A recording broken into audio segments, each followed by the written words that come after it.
April 11th, 1865, 2 days after the end of the Civil War. In the White House, President Abraham Lincoln agonized over his first speech since the defeat of the South. The jubilant crowd outside expected a celebration of the Union victory. Instead, the president warned that Reconstruction, as he called it, would be fraught with great difficulty. The war has spiraled far beyond the worst imaginings of anyone. Over 600,000 people have died in the last 4 years. The largest slave system of the modern world is in shambles, and no one knows what's going to replace it. People just cannot imagine how they're going to put the country back together again. It is a revolutionary, chaotic situation, and the responsibility now is to come up with a plan to restore this society. But you also had to do it with this deep and abiding division over race. 3 days later, the statesman who led the Union through the Civil War was assassinated. Suddenly, the extraordinary challenge of reconstructing the nation was in the hands of ordinary men and women. A Yankee officer would venture to the most violent corner of Louisiana to try to impose order. A plantation mistress, whose slaves were now free, would struggle to reclaim her place in the world. A fiery black minister would mount a pitched battle with white landowners.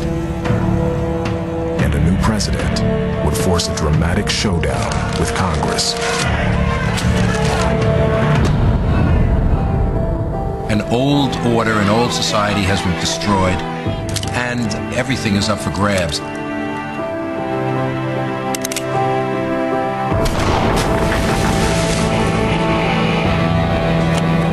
The violence in the South was a way to reestablish white supremacy. This was a war of terror. After 4 bloody years of civil war, Americans North and South would continue to fight over the meaning of freedom, the meaning of citizenship, and the survival of the nation itself.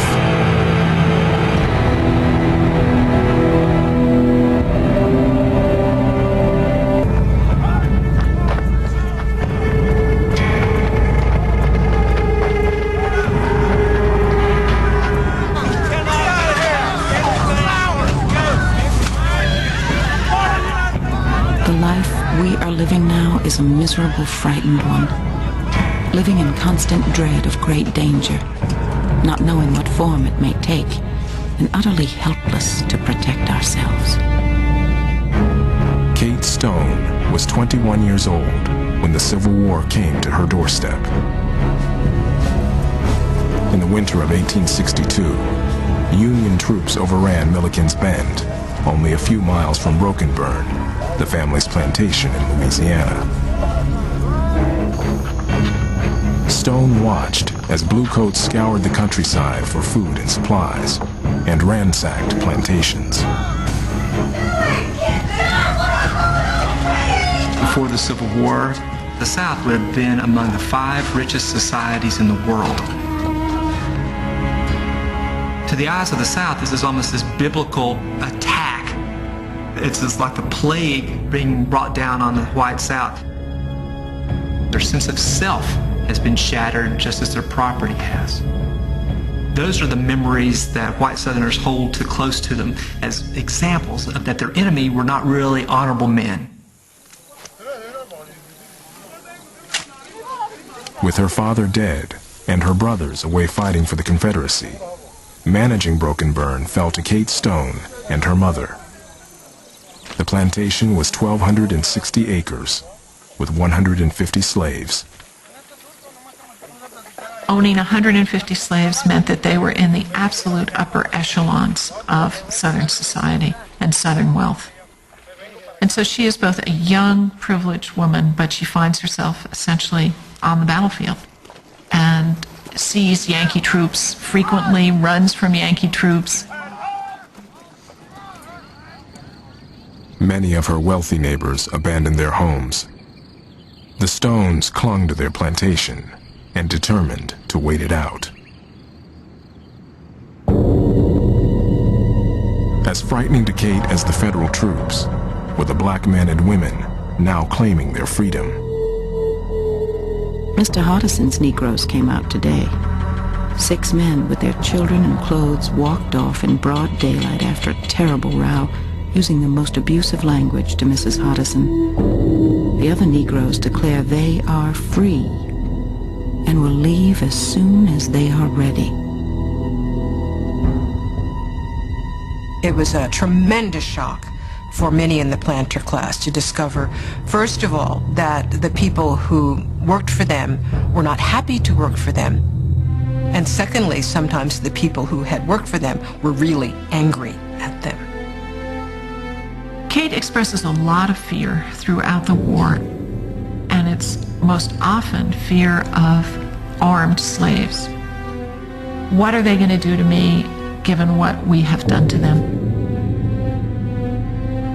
Mother and daughter watched as their world was upended until they could watch no more. This kind of lack of order, lack of control was the most frightening thing to the Stones.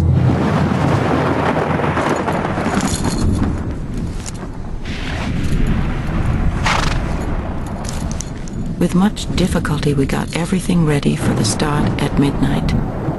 The night was cloudy and dark, with occasional claps of thunder, but we had to go then, or never.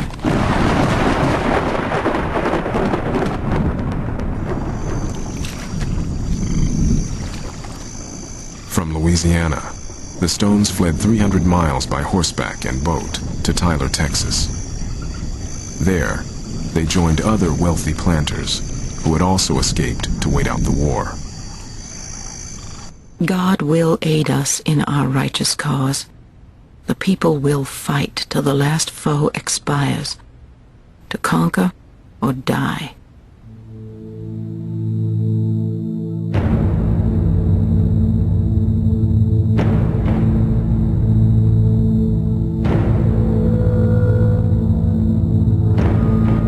Less than 2 years later, General William Tecumseh Sherman scorched a path of destruction across Georgia that ended with the capture of Savannah. In December 1864, Sherman offered the port city to President Lincoln as a Christmas gift. Union victory was near.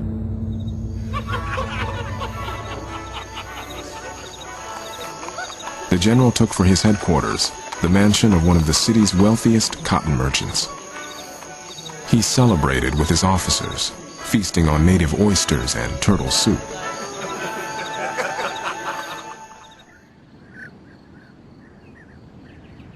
On the outskirts of the city, thousands of emancipated slaves were gathered. They had followed Sherman's army to Savannah, doubling the city's population.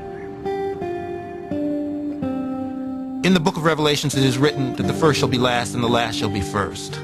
And this is interpreted as that moment where God, in his omnipotence, has now come to deliver his people from bondage.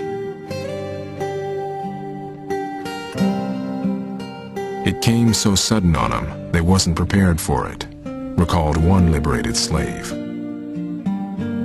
Just think of whole droves of people that had hardly ever left the plantation, turned loose all at once with nothing in the world but the clothes on their back. Lincoln's Emancipation Proclamation had freed slaves across the South. But Washington still had no clear plan for what to do once African Americans were free.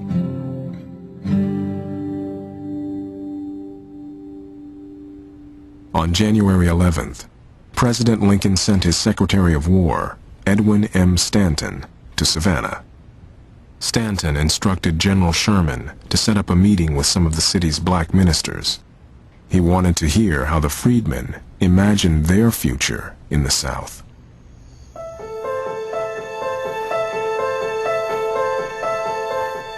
That evening, 20 black men entered the grand parlor as guests of Stanton and Sherman.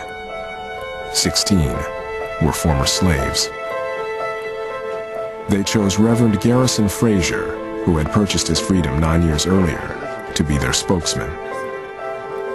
For the first time, federal officials conferred with freed slaves about the future of African Americans in the South.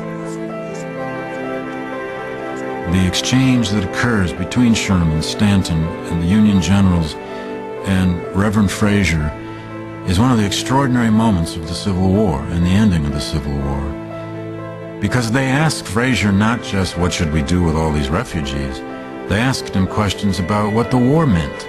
They asked him questions about what the Emancipation Proclamation had meant.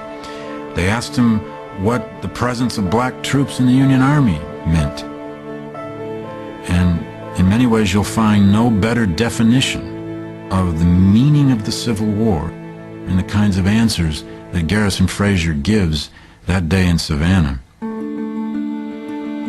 The freedom, as I understand it, promised by the Emancipation Proclamation, is taking us from under the yoke of bondage and placing us where we could reap the fruit of our own labor.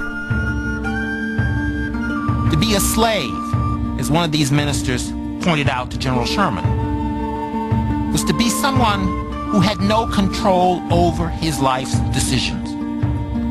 And now, these people feel the need to express their abilities, their choices. The way we can best take care of ourselves is to have land, and we can soon maintain ourselves and have something to spare. We want to be placed on land until we are able to buy it and make it our own.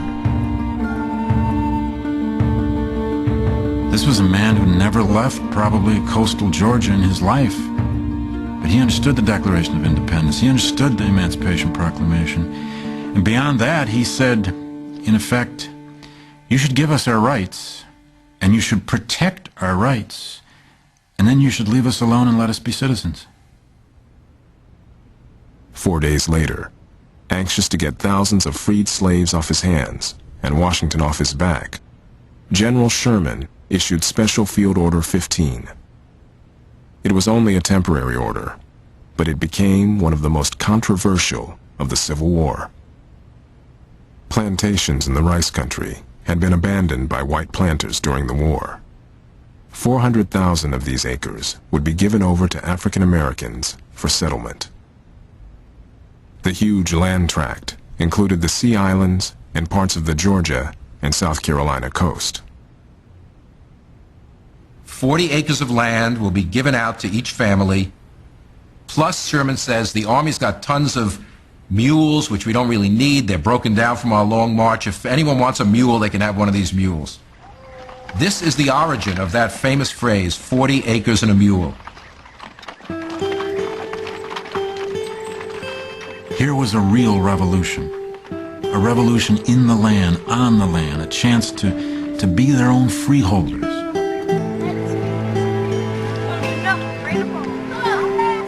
For 4 million African Americans in the South, news of 40 acres and a mule spread as fast as the contagion of freedom itself. Many saw this as proof that emancipation would finally give black men and women a true stake in the land they had toiled on for centuries.